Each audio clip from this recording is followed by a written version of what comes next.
and we've had them change that. And so working in the area of housing is something that we're very keen in working to build. Had a great opportunity to have the Secretary of HUD, Marcia Fudge, to come and visit in Louisiana to walk the neighborhoods and see firsthand. And of course, she's a former member of Congress, a former mayor of her hometown. She gets it. And to have someone in HUD when housing is such an important need in our state is really significant. And having a former member who understands up close and personal the pain and suffering of people after a storm is a blessing, and I think will be a blessing for Louisiana. All right, sir. And lastly, this week we're expecting two big votes on the bipartisan infrastructure bill and the $3.5 trillion infrastructure bill as well. It's in front of the House. So tell me a little bit about how you plan to vote on those and kind of the debate that's still going on around those. Well, you know, there's a debate between what the traditional definition of infrastructure is, brick and mortar versus housing, jobs, or broadband. I think we should dismiss with the name calling of whether it's infrastructure, hard or soft, and go back to just rebuilding America.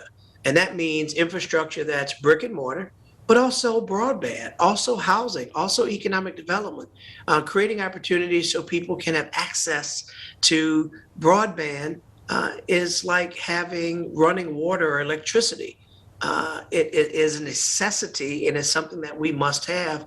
And if it's one thing that COVID taught us, it really turned the light bright on the gap between the haves and the have-nots, even those things that are very basic. With distant learning, young people don't have access to broadband. What do?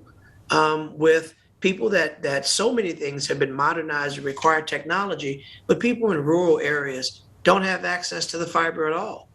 People in impoverished areas can't afford it at all. Government, this is a perfect example of where government should step in to levelize things to make sure that all citizens have access to those basic needs. This huge infrastructure bill gives us a once in a lifetime opportunity to fix so many things that are broken in our country, not just Louisiana, but in our country.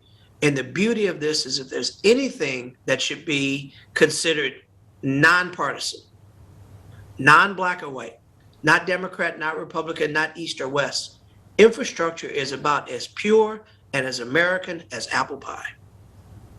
All right, Congressman, we'll be watching that vote very closely this next week, and thank you so much for joining us today. Thank you very much. We'll be right back. This is your local election headquarters.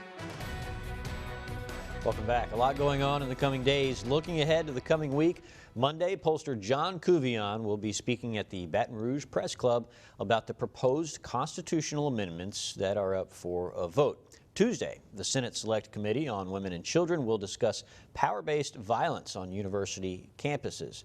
On Thursday, the state's Joint Insurance Committee will be discussing the impact of Hurricane Ida on insurance rates. Thank you for joining us for This Week in Louisiana Politics. I'm Fred Childers. Stay safe, stay informed, and I'll see you next Sunday right here on your local election headquarters.